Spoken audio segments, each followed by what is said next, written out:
안녕하십니까. 인천 중구 동구 옹진구 출신 새누리당 박상우 의원입니다. 먼저 온 국민이 화합과 혁신으로 새로운 대한민국을 건설하는 중대한 시기에 개인의 부덕과 주변 관리 불찰로 국회와 정치권에 불신의 빌미를 들게 되어 깊이 반성하고 사과드립니다. 저는 강화도 오천에서 태어나 인천에서 성장하였습니다.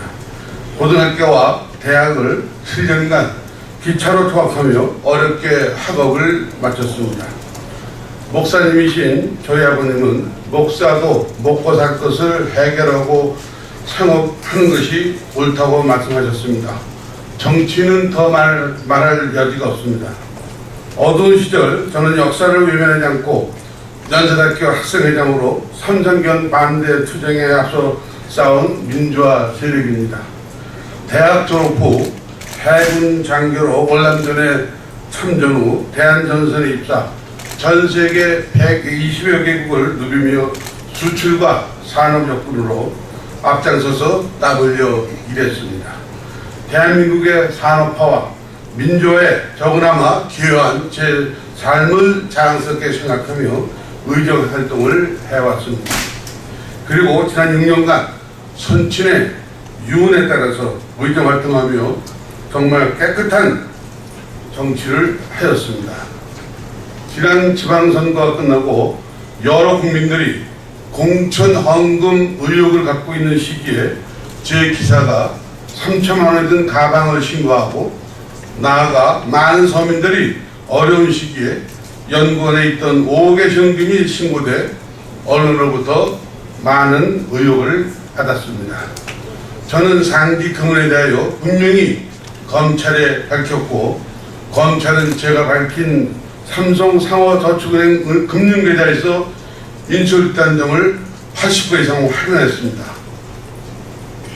상기 금원은 제가 25년간 근무하면서 키운 대한대당의 회장님이 제게 2003년 ITV 경인방송 회장 시절, 그리고 2007년도 외교통상부 경제통상대사를 마치고 한국학술연구원 이사장 시절 주신 퇴직비료금과 2000 퇴로유정금으로 제가 주를 이루고 있습니다. 저는 국회에 18대 2008년에 들어왔습니다. 검찰은 제게 지난달만 해도 금원이 다 소명되었으나 언론이 사건을 너무 키워 한두 가지 기소를 안 할 수 없다고 변호사를 통해서 이야기하였습니다. 그러한 것이 이번 보궐선거 이후 사정국면을 만들면서 여야 동시에 엮어 입장을 바꿨습니다. 당적이 없고 정치적 중립을 지켜야 하는 방송사 회장과 연구소 이사장이 어떻게 정치인이 될 수 있으며, 거기에 더 기가 막힌 것은 특별한 기소거리가 없자 언론을 통해 알려진 갖가지 의혹을 모두 기소하겠다고 주장하고 있습니다. 설령 정치자금법 위반이라도 공소시효가 이미 지났습니다. 더더니 이제는 제 금원의 경우 범죄 수익 은닉에 관한 특별법 위반으로 기소를 하겠다고 합니다. 범죄가 없는데 어떻게 은닉이 있을 수 있습니까? 돈을 받은 금융계좌 그대로 짧게는 5년, 길게는 8년간 금융기관에 보관하고 필요에 따라 현금화하여 사용하고 일부 보관하는 것이 어떻게 은폐가 된다는 말입니까? 검찰이 이론대로 하면 우리 국회의원 모두가 정치자금법에서 자유롭지 못할 것입니다.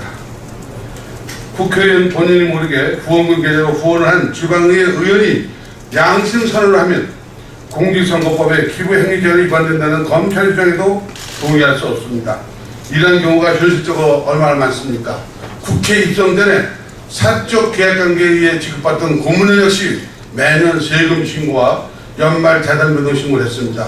2012년 국회 윤리법이 강화에 따라 자진하여 고문직을 사임하였고, 더구나 국회 윤리위원회 등의 유선으로 확인한 바 문제될 것이 없다는 것을 불법 정치자금을 정하면 검찰 의견에도 동의할 수가 없습니다. 어려운 후배의 일자리를 알아봐주고 그나마 그 회사에 정하지 못한 후배를 돌봐준 것이 정치자금법 위반이라면 어떻게 의정활동을 할 수 있겠습니까? 저에게 쏟아진 의혹에 대해 일일이 여러분에게 찾아뵙고 설명드리고 싶었지만은 아랫사람을 잘못 둔 제 불찰로 그동안 수많은 비난을 자성의 시간으로 참고 견뎌왔습니다. 하지만 저 박상은 아직 제 어머님이 저를 지켜보고 계시고 제 아내와 아들과 딸 그리고 이제 막 세상에 태어난 손주가 있습니다. 전 제 가족 앞에 당당한 부모님 앞에 당당한 자식이고 지아이이고 아버지이고 할아버지이고 싶습니다. 나아가 훌륭한 선배가 되고 싶습니다. 다시 한번 말씀드리지만 저는 지난 6년간 의정활동을 하며 깨끗하지 않은 정치자금을 받은 적이 없습니다. 저에게 국회의원직은 이 나라 지속경제 성장 동력을 만들고 화합으로 국회가 이 나라 중심에 우뚝 서는 것을 위해 주신 소명이라고 생각하고 있습니다. 감사합니다. 혹시 질문 있으면 질문 받겠습니다.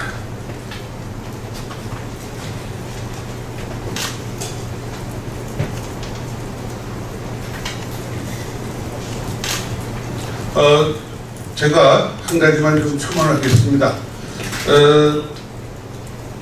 어제 모 방송에서 제가 해운법을 개정해서 해운조합에서 여객선에 관리 감독 업무를 줬다 이렇게 보고 언론에 난 적이 있습니다. 제가 2008년에 국회에 들어왔는데 이미 제가 국회에 들어오기 전에 여객선의 관리 감독 업무는 국토해양수산부에서 이미 해운조합에 왔습니다. 저는 오히려 이것을 국가해양수산부 장관의 책임이라고 분명히 개정안에 밝혔고 그리고 그 여객선의 감독과 관리하는 분의 인건비가 약 60억 됐는데 그 60억을 갖다가 이 여객선 손들이 됐습니다. 그래서 이것을 제가 오히려 이것을 국가가 해야 된다. 왜 국가가 해서 감독을 해야지 여객선 선주가 준 돈으로다가 감독하는 사람들이 감독을 할 수 있겠느냐. 그래서 그 당시에 제가 국가가 이것을 내게 된 거, 국가가 60억을 어떻게 내느냐 그래갖고 그 당시에 15억을 예산을 처음으로 확보했습니다.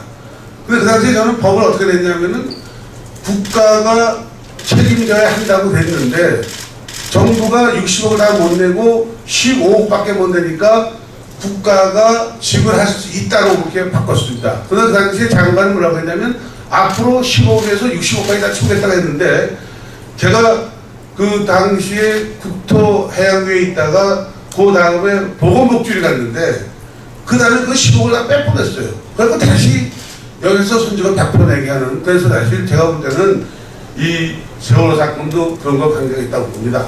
어떤 이번에 세월호 우리 지금 위원회에서 여러 가지 앞으로 우리 연안여객선의 안전과 또 우리 선사람들의 그 육지의 교통을 어떻게 보면 빨리 하고 편리하고 싸게 하느냐는 이런 것을 하고 있는데 이런 것에 제가 낸 법이 있습니다.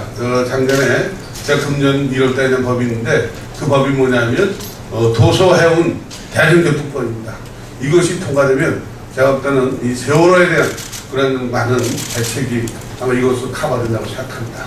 다시 한번 감사드리고 질문이 없으면 이걸 마치겠습니다. 고맙습니다.